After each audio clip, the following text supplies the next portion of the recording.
Who are you? Who are you? As an exercise professional, one of the things that we talk about is exercise, of course, because we are professionals who specialise in exercise.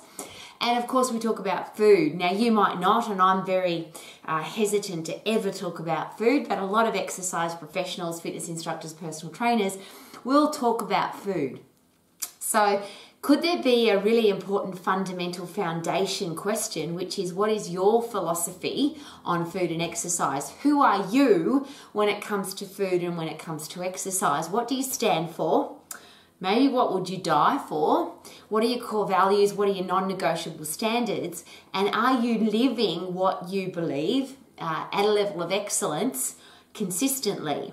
And I ask that question because there's a lot of information in the world about food and exercise, yes?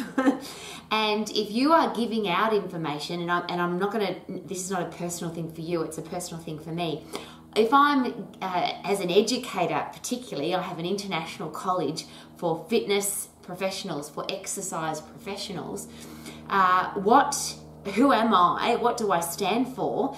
And am I living that example? And it's a really important question for me, a very personal one, and one that I have been very committed to living every single day of my life.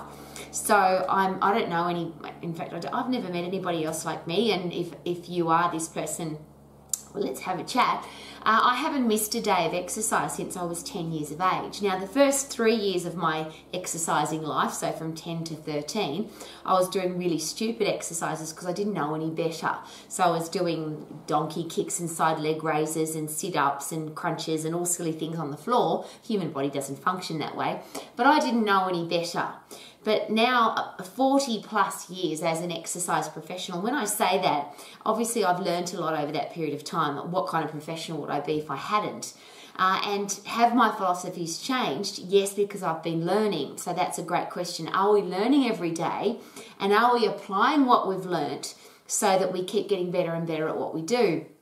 And it's an interesting question when it comes to what are your philosophies on eating and exercise? What do you stand for and why?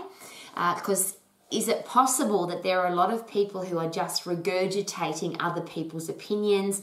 They've become the expert in somebody else's opinion.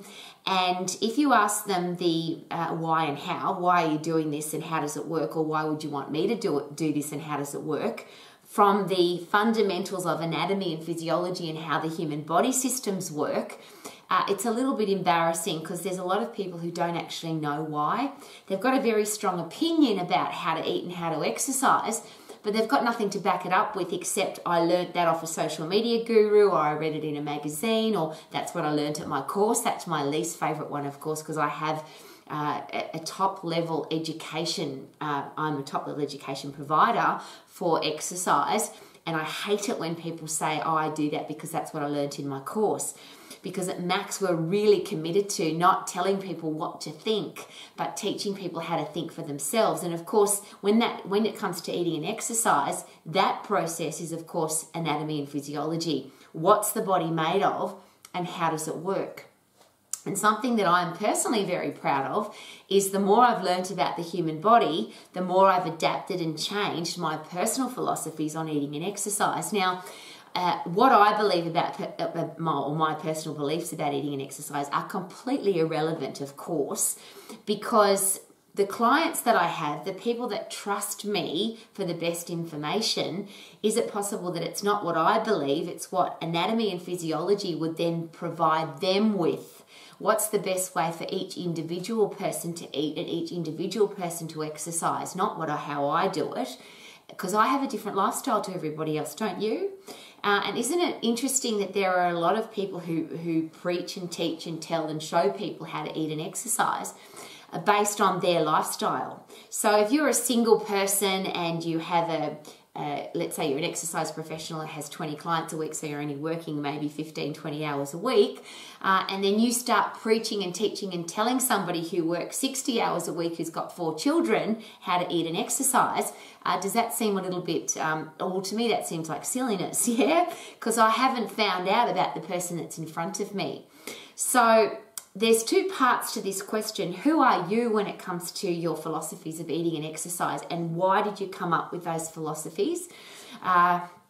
And when I ask people that question, and again, I ask myself this question, Rowie, why do you believe that? You eat this way, you exercise this way, you put these practices into your life. Why?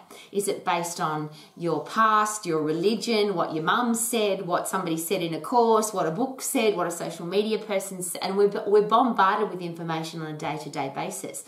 But could it be a really important thing as an exercise professional that we ask those personal questions? I eat this way because, and I exercise this way because, rather than, this is just what I do. What are the reasons?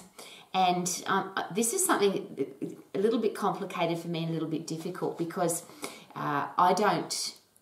with all of my clients, I've never ever delivered information about food or exercise. You should eat this way and you should exercise this way based on what I do. I've never done that. And the reason for that is I really understand, and I hope that all exercise professionals at one stage get this, that every single person sitting in front of us is a unique individual. We seem to, the profession seems to lump people into groups. Well, that person needs to lose weight and that person's an elite runner and that person wants to put on, or these people want to put on muscle size and these people do group exercise and these people go to the gym. Rather than this is John and this is Cheryl and this is Andrew and this is Susie and this is James. These are individual people who have different lifestyles and different likes and dislikes when it comes to food and exercise. And should we be basing their eating and exercise plan on their lifestyle, on their likes and dislikes, not what we believe? So for me to share the way I live my life and why I live it is something that I don't do and I've never done, and I'm very hesitant to do it. But I'm sharing this with you because if we don't live what we preach or believe, if we have a strong opinion about something but we're not living it, and I'll use another example. It's easy to say, well, I lost 10 kilos or I lost 30 kilos or I'm really fit and strong or I'm an elite athlete and this is the way I think you should eat and exercise, and we preach at people. But how long have we done that for? There's a lot of people who have lost 30 kilos and they become the exercise expert. I know how to lose weight because I lost 30 kilos and this is how you should do it. There's a challenge with that, of course, if you put the weight back on again. And often people that put the weight back on again still have the same opinion about how to lose weight and get into shape.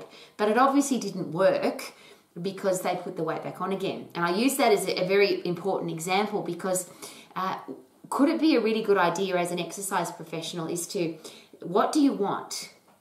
What's the specific thing that you want to do with your body? Then what do you want to do for the rest of your life? A different question. If you've got a short-term goal, what's your next goal and what's your long-term goal? I'm really challenged as an exercise professional with 6-week challenges, 8-week challenges, 12-week challenges. And I understand that they work and there's people that have lost weight and got into great shape and got healthy on a 6-week or 8-week or 12-week challenge. But what about 12 months? What about 12 years? As I always ask, have you picked a weight, picked a size, picked an energy level and maintained that for the rest of your life? Not this, which is what I call a yo-yo. And I really don't want people to live a yo-yo lifestyle. How about you? What does it do to your headspace if you lose weight, gain weight, lose weight, gain weight? Get fit, become unfit, get fit, become unfit. Do a bit of exercise, stop exercising. Get really fit and strong, stop exercising and stop being fit and strong. It's one of those classic questions around Christmas time, Easter time, holiday time, where people stop exercising, or if they're under stress or under pressure, they stop exercising.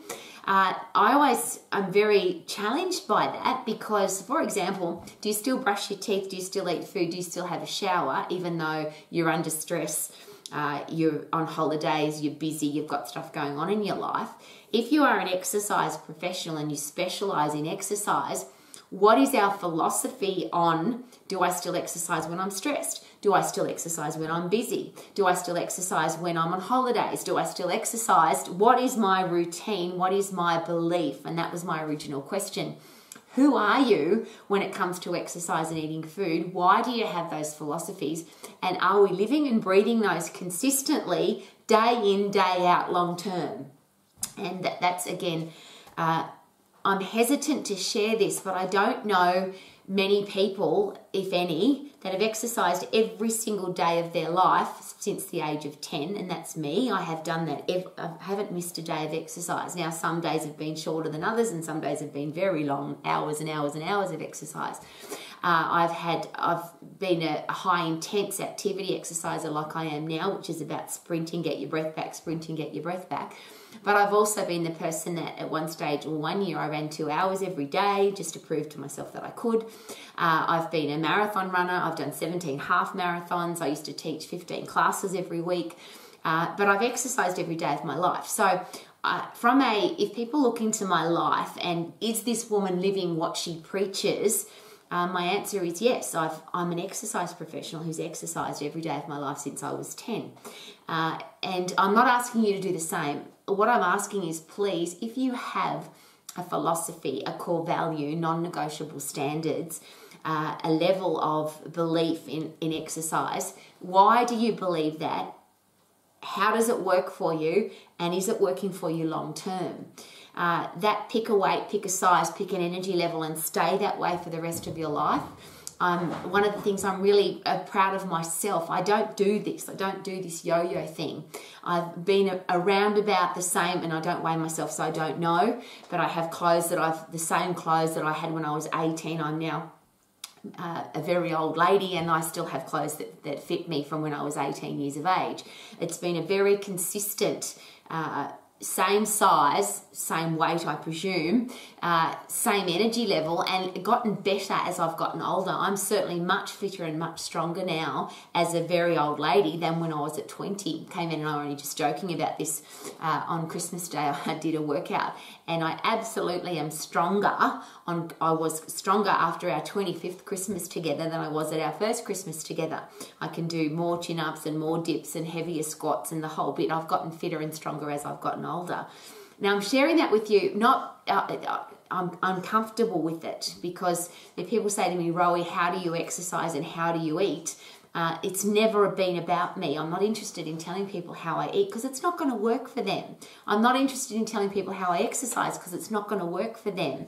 What will work is let's pick how you like to eat and how you like to exercise, base that on how the human body works, the fundamentals of anatomy and physiology, and then let's customize and tailor a program to suit each individual person, not tell people what to eat because I eat that way or because I exercise that way. But as a leader, as an exercise professional, should we have, if people look into our life, should they see somebody who lives the example of whatever it is that we believe? And is it possible that there are a lot of people out there delivering information that if you saw them on a bad day, or you saw them when they were stressed, or you saw them when they were on holidays, that whatever they're preaching on social media might not be the same as the way that they're living their life? And that doesn't matter, of course. There's no judgment there. The challenge with that is that if you have clients, if you have people paying you money, if you are putting out there that you are an exercise professional and people should believe you, trust you, place energy, money and time into you as a professional, should they be able to trust and even demand that whatever it is that you believe in, you actually live that? So let's start with, how do you eat and why do you eat that way? Is it based on anatomy and physiology and how the human body works, or is it based on, it might be a religious persuasion, it might be a moral or ethical reason, it might be something that your mother taught you, it might be something you read in a magazine or you saw it on social media. But if you don't understand exactly why you eat the way that you do, should we understand why? Not to tell other people why, but because we are living something that we understand why we're doing it, and could that be important? If you exercise a certain way, is it safe? Is it effective? Is it the best exercise? Is it based on how the human body works? Or are you putting your body at risk? And I'm embarrassed of this, of course, because I spent a lot of my career doing stupid exercises because I didn't ask any questions. I came into my career path at a very young age, and I was overwhelmed by the experts in the exercise profession, the beautiful bodies and the people that have been doing it for 20 years and the people that had big gyms and lots of clients and lots of people in their classes. And I just presume that they must know what they're talking about. So when they preached at me or told me something, or I heard something at a fitness conference, or I read something in a magazine, luckily for me there was no social media back then, I actually believed them. So I ended up doing stupid exercises that literally have destroyed every single one of the joints in my body. And I'm embarrassed about that, because now as an old lady, I am very challenged about how I can exercise. Interestingly, the safe, effective exercises are the exercises that I can do. I just have to be very careful with not getting injured and keeping my joints safe.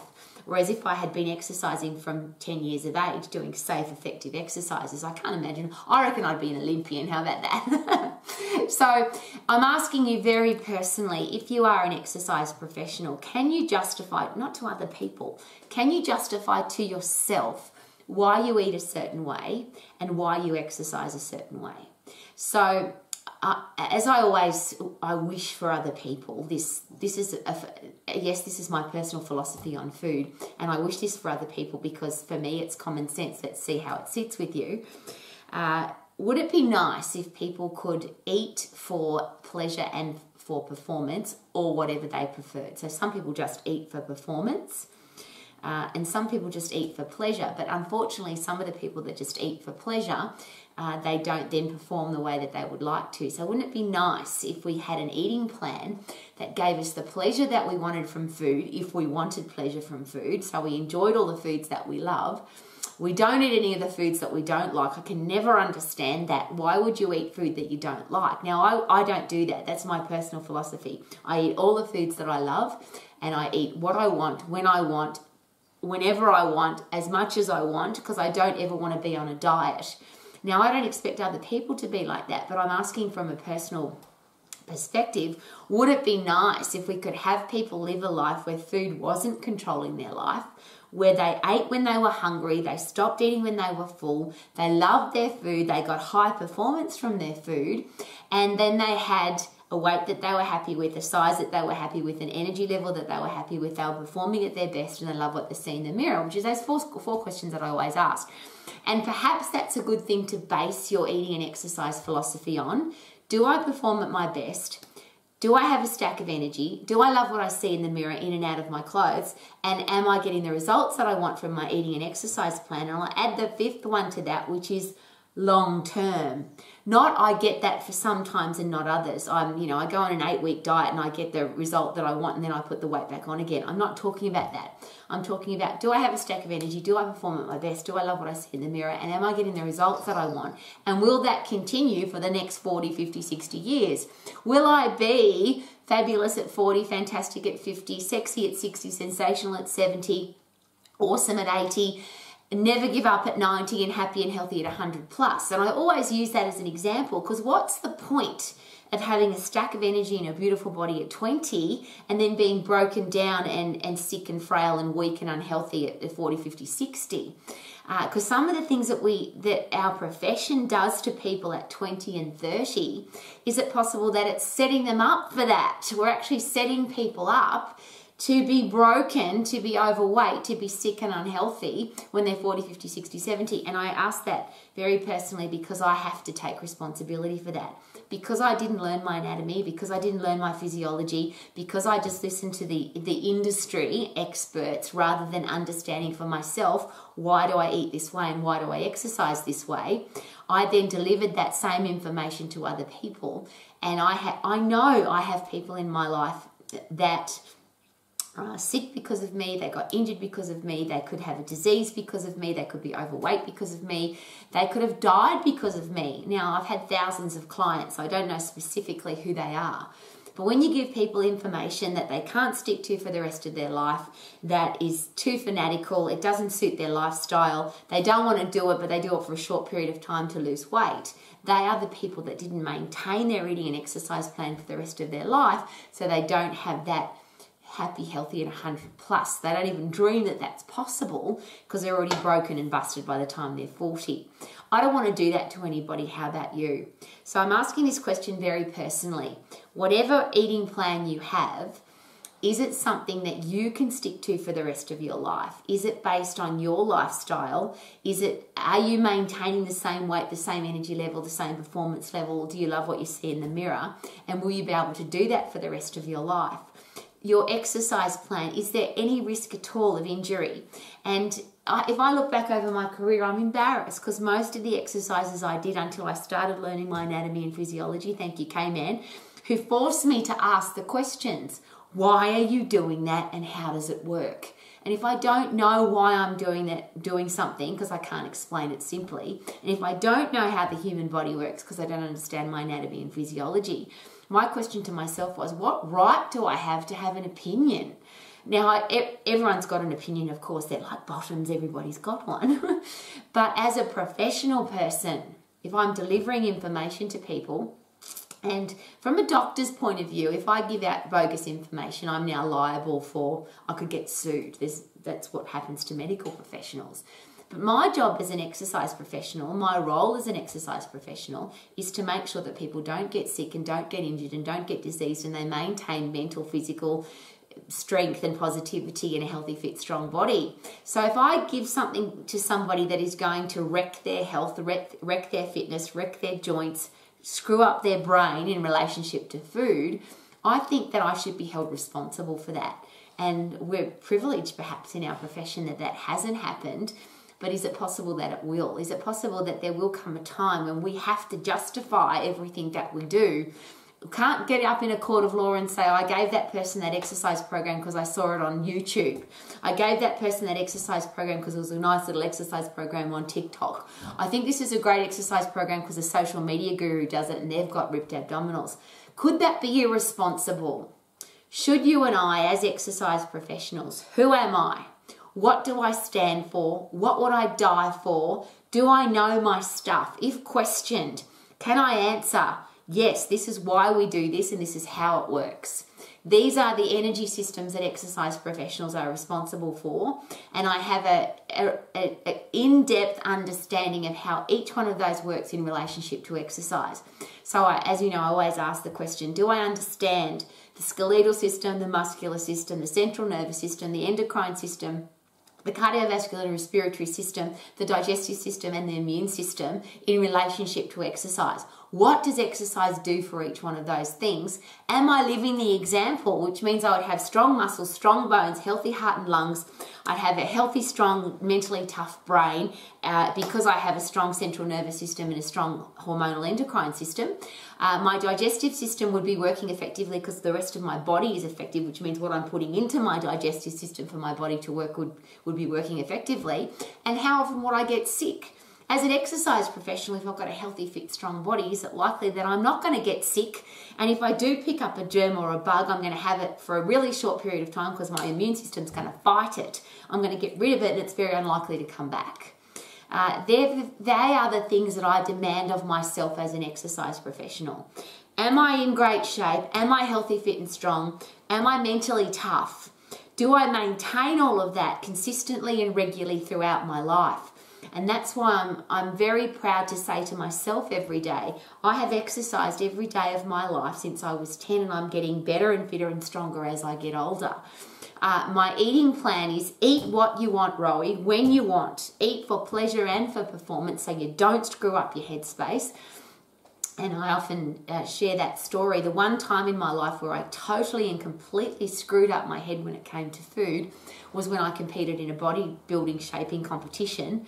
To stand on stage in a bikini and have other people judge my body, it completely screwed up my head because I now had food controlling my life. I went to the 10 on the emotional eating scale. Before that, I loved food. I enjoyed everything I ate. I never thought about how many calories or fat grams were in it. I just loved my food.